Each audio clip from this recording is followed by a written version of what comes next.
Well, it's been almost a decade since Sony Pictures Animation brought us the fun-filled, spectacular flick known as Hotel Transylvania. Now, I've already reviewed that in its two sequels, and I just got to watch the brand new film, Hotel Transylvania Transformania, now streaming on Amazon Prime. But is this final installment of the franchise another fun-filled fright fest for your family, or is it just something that just needs to be transformed into something dull, or I don't know, what have you, instead of being monstrous? Find out right now in this spoiler-free review.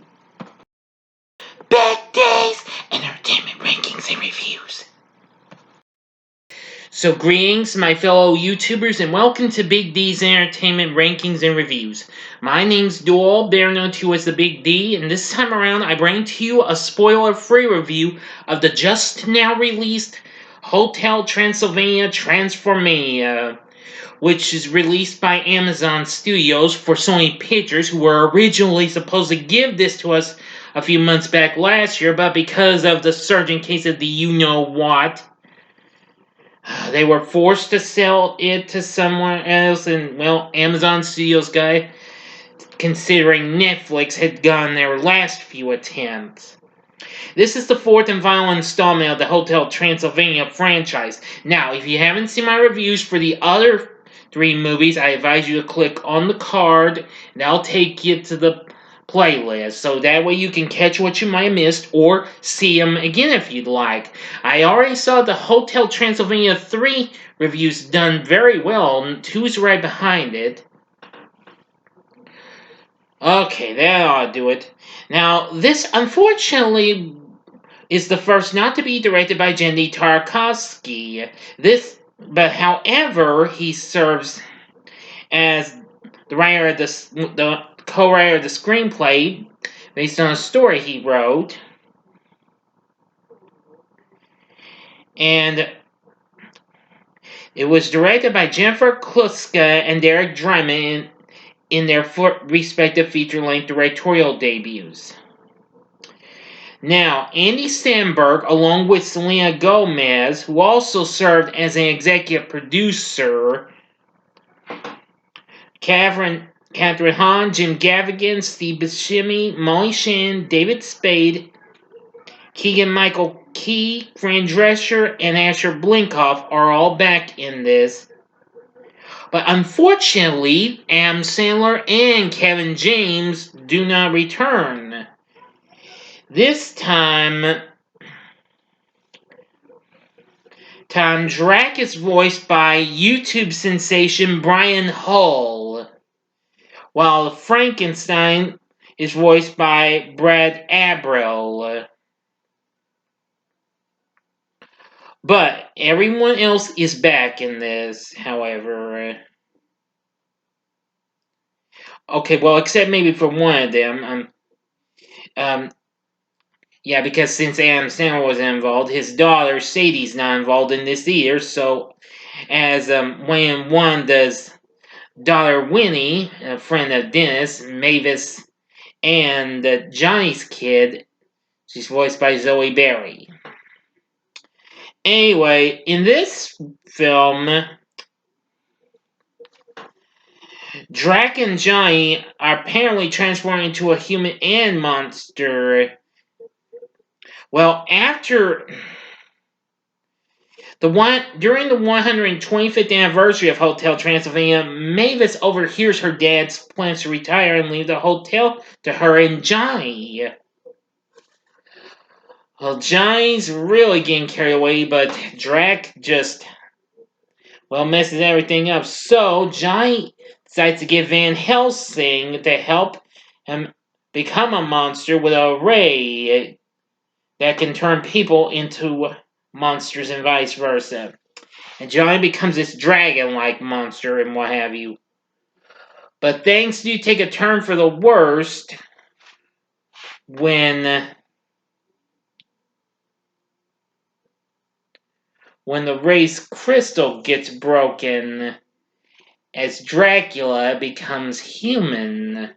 Yeah. And so they have to go to South America in order to revert back before their transformations become permanent.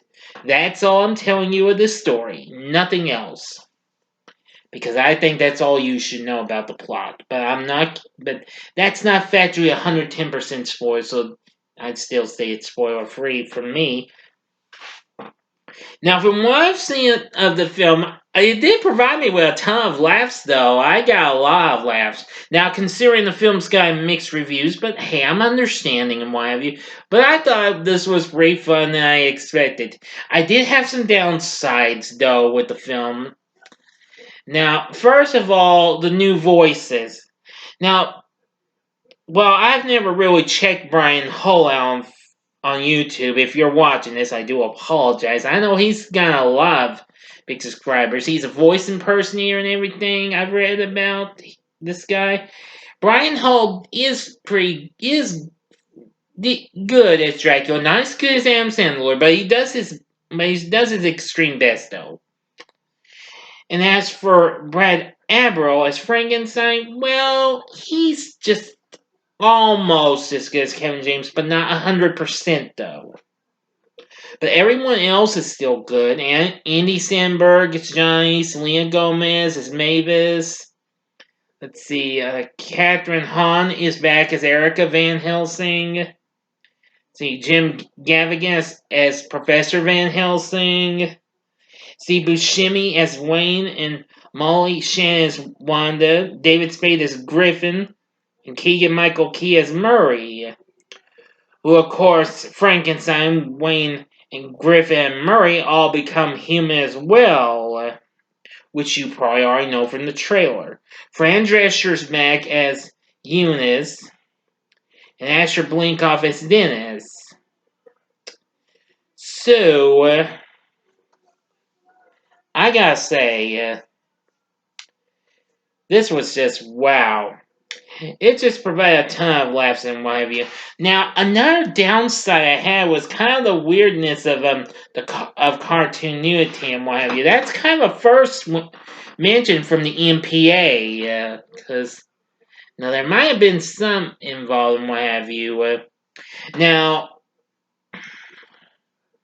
but anyway, yeah.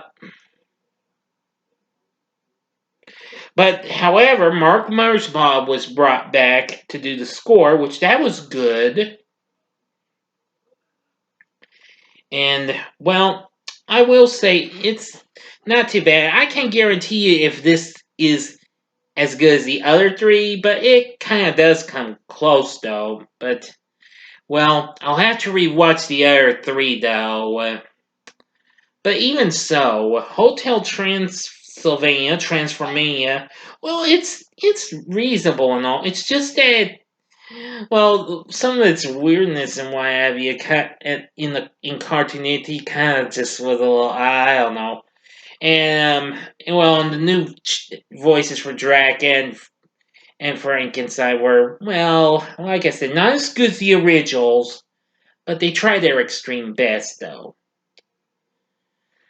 Let me think for a moment. But this had a ton of laughs. Once Johnny and Drax in South America, I gotta tell you, the fun begins. It's outrageous. It's crazy. Oh boy. I think again I should say this film might be worth giving a one-time watch. I think the kids might get a good laugh from it, or two or three. But overall, the animation's reasonable and what have you too. It's too that well, some of its anime sequence were a slight downside too, but most of the animation did make it feel like the other three. So anyway, that's about it. That's about all I can tell you about Hotel Transylvania Transformania. I'd say it's not really the best of the franchise, but it's still got a few fun moments though. Again, I think the kids will enjoy it and what have you. So anyway,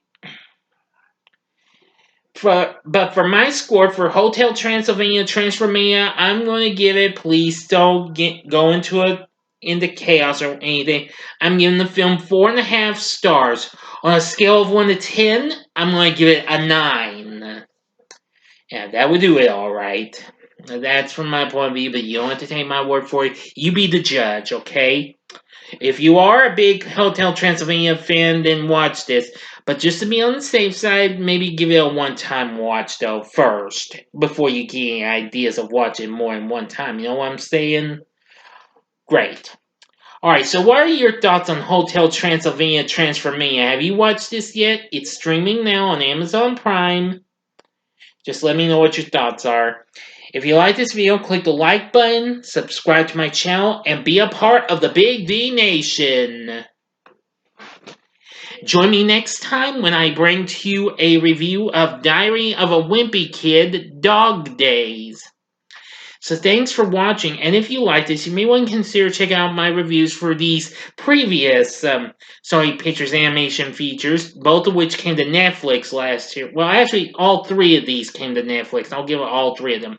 The upper left-hand corner is my review of The Mitchells vs. the Machines, which that was absolutely really good. The upper right-hand corner is the review I did for Wish Dragon, and the bottom left-hand corner is my review of their previous attempt, Vivo.